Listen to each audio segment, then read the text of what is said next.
And welcome back to the Financially Simple Experience. I'm your host, Justin Goodbread, and today we're going to dive a little deeper into this idea of the profitability gap.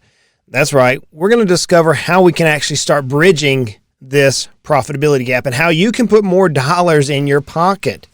Now, we're going to get a little technical today, and as you know, I love to teach. That's the premise of the show, is to teach and make finances simple for us. But today is more of a graphical presentation, and I'm going to challenge you to go check out the blog that corresponds with this so you can look at the graphics involved. We actually, I created a sample case off of a true client that we work with, and I have the presentation that the true client got to see, change the names, all this fun jazz. But we want to dive into this idea of how do we bridge the profitability gap. So just as a refresher, what is the profitability gap? Well, at the end of the day, we know what our profit margin is. We spoke about that in the last episode. We talk about our revenues that come into the company, less all of our expenses gives us our net income. Net income divided by top line revenue gives us our profit margin.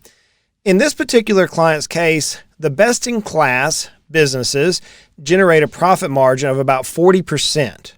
So if they're producing $1 million, that's $400,000 a year in profit is what the business owners, best-in-class businesses should see. In today's example, though, that's not what this client was experiencing.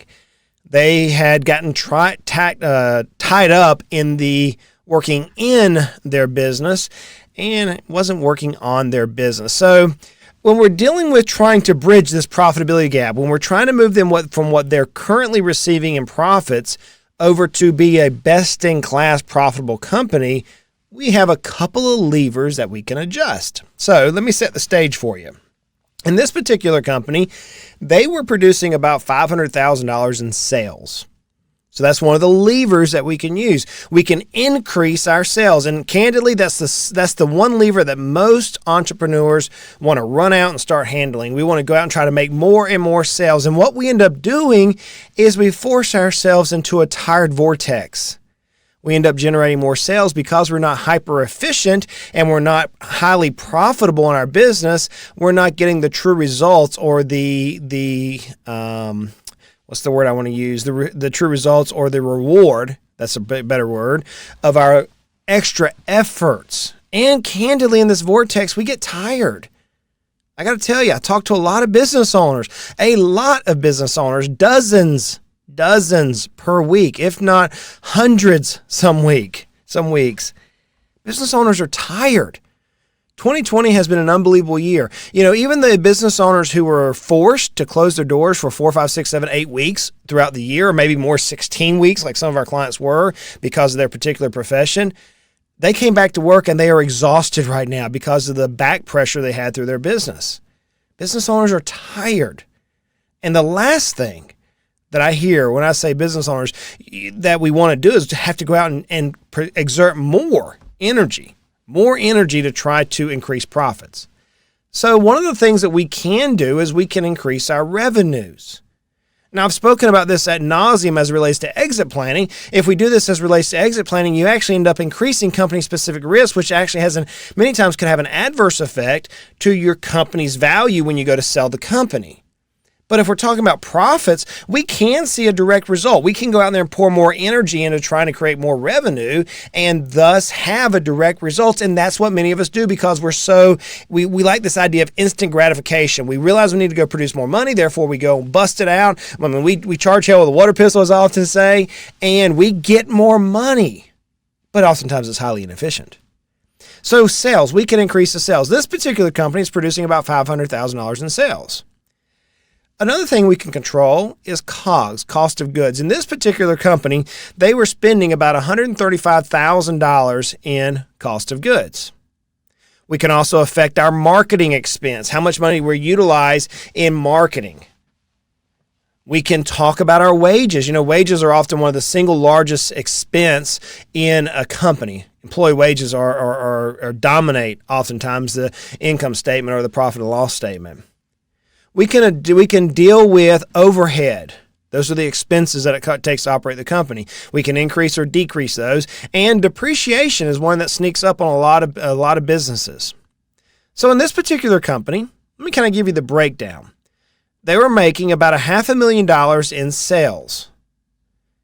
they were spending in cost of goods roughly 27%, $135,000 to be exact, but the industry average was only 18%. So they were 9 points above the industry average.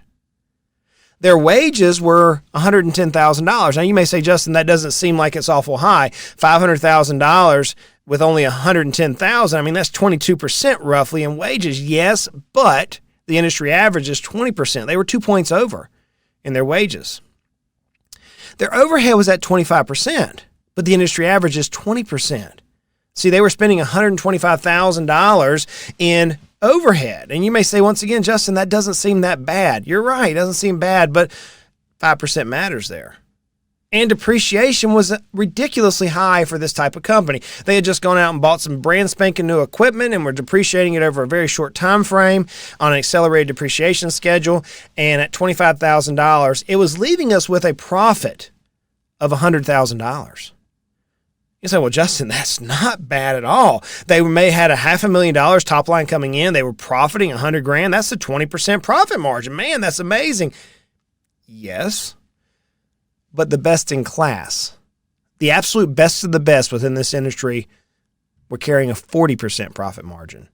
The absolute best of the best were taking home $200,000 for the same $500,000 production. They were getting twice the reward for the exact same effort. Does it sound good now? See, that's the profit gap. And candidly, friends, every single one of our businesses have a profit gap in it. Unless you're the best in class, unless you're the ones who are out teaching your peers at trade shows and you are the idol of your entire industry, you have a profit gap. You have that. So what do we do to bridge it? Well, we start manipulating those levers. We sit back and we devise a plan of action in order to reduce the expenses or reduce the numbers or increase the numbers or manipulate things around. So here is the exact advice we gave this particular company. The hardest thing we said is we need to rebuild the workforce. And the business owner said, I'm not going to do that. I said, great. In order for us not to have to go out and rebuild your workforce, we need to increase your sales by 10%. He laughed and he said, that's it, 10%. We need to grow the company from $500,000 to $550,000 in top line revenue. That doesn't seem that difficult when you think about it. 10%. I mean, we see the stock market earn 10% some years. We see businesses do 100% some years in accelerated growth. We wanted him to grow by 10% in this case. And he kind of chuckled when we said, that's it. I said, yeah, that's it. That's all we want you to focus on. We don't want you killing yourself out there. Well, how are we going to do it? You see, he was only spending 1% in marketing. He almost fell out of his chair whenever we said, we want to see you increase your marketing spend to 10% of your total revenue, which is a 900% increase, friends. 900% increase in market spend. He was spending $5,000. We wanted him to increase that to $50,000 a year. And he said, why in the world? I said, because we want you to get hyper-focused in who you serve. If we can get you hyper-focused in who you serve, we can drive more revenue with less effort. We can drive more profit with less expense by getting hyper-focused in who we serve. That was probably the hardest pill for this particular individual to swallow. Whenever we told him that, he literally almost fell out of his chair, like, you've lost your mind. But nevertheless, he agreed to comply. And he did. We put a dynamic marketing plan in place with a marketing industry leader within his particular industry. And we'll tell you the results in a second.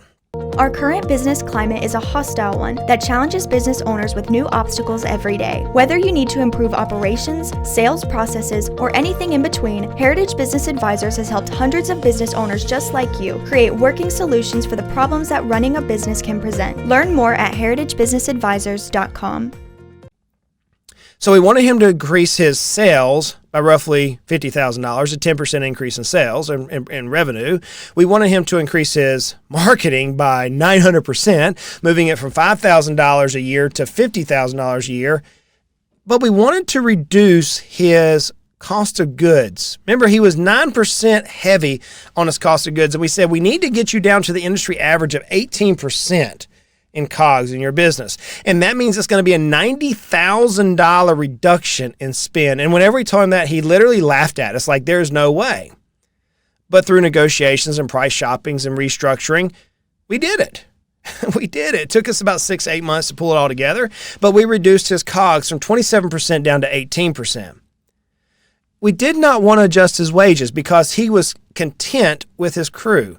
He was content with the employees that he had. He felt like he had a good team. So by just increasing the revenue from $500,000 to $550,000, just increasing the revenue, it actually caused the wages to fall in line with the industry standards of 20%. So by increasing our revenue, he was no longer paying more than the industry allowed, and he was within line. We did want him to reduce his overhead, though. He did have some significant overhead.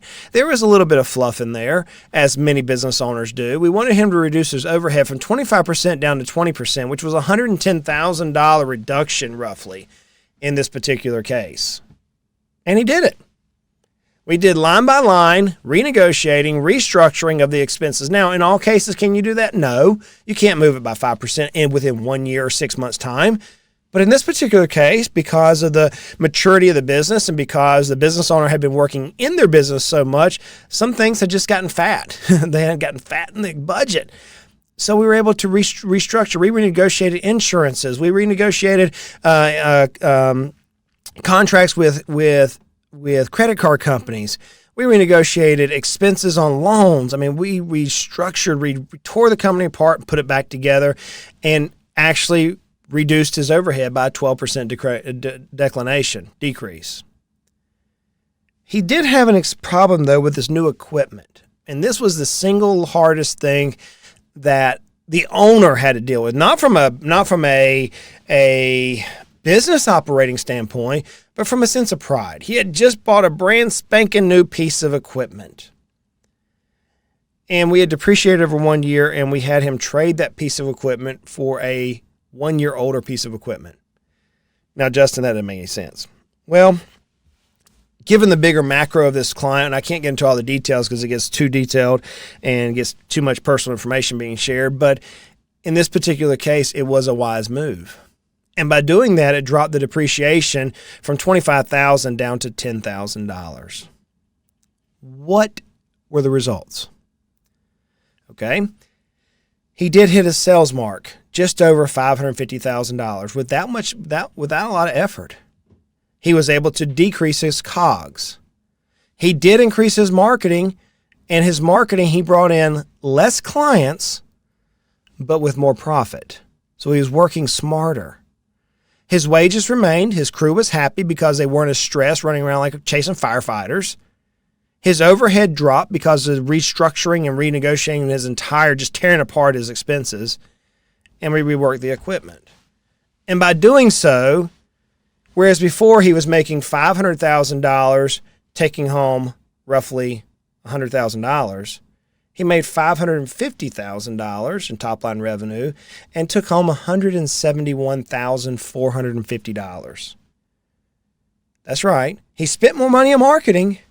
He did. Spent a lot more money in marketing than he'd ever dreamed he'd spend, but he took home a whopping $71,450 more than he had the previous year. Now get this. As we were bridging this profitability gap, we moved him from a 20% profit margin to a 31% profit margin.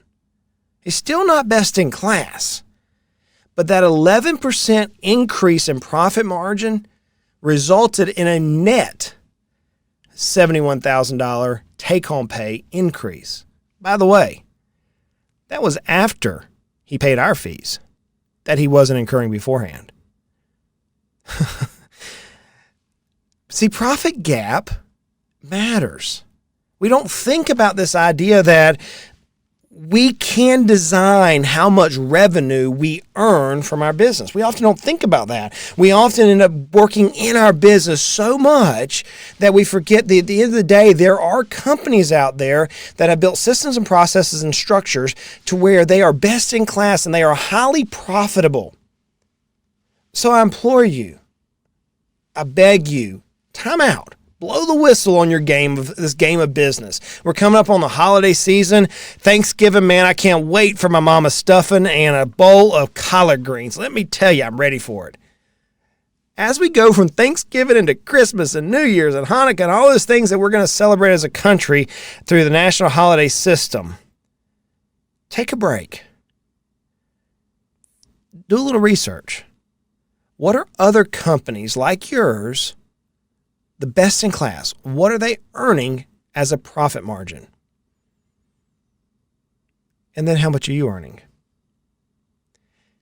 And 2021 can be the year where you work less, or you work less stressed, or you work more efficiently, whatever term you want to use within your particular business.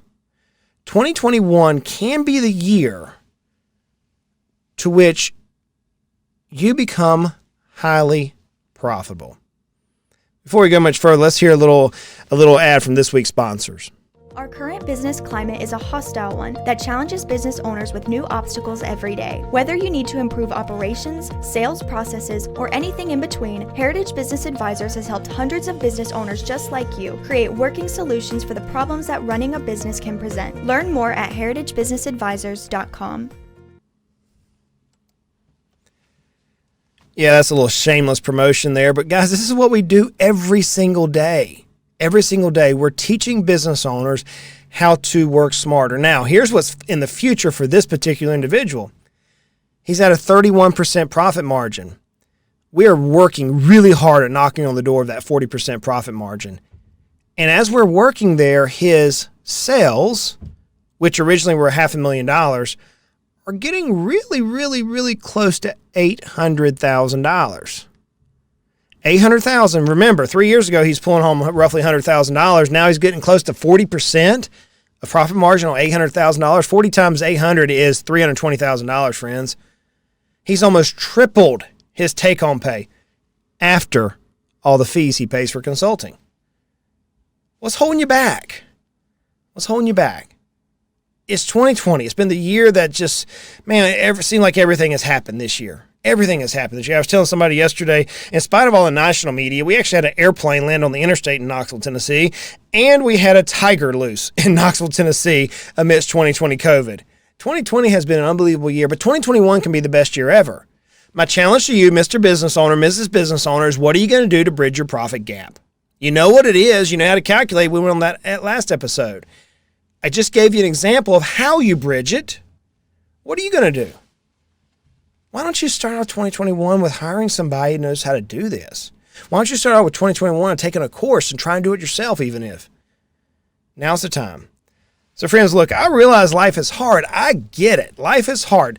A tiger loose in Knoxville, Tennessee. It was amazing to see that in the news. Like, yeah, what else can come?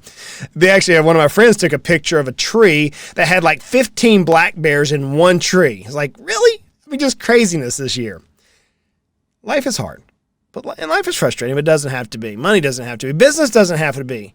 Let's continue to make our lives at least financially simple. Hey, y'all go out and make it a great day. This tip is for informational purposes only. Please speak with a competent financial advisor regarding your specific needs. Justin Goodbread is a registered investment advisor with Heritage Investors. Visit heritageinvestor.com, financiallysimple.com for additional information.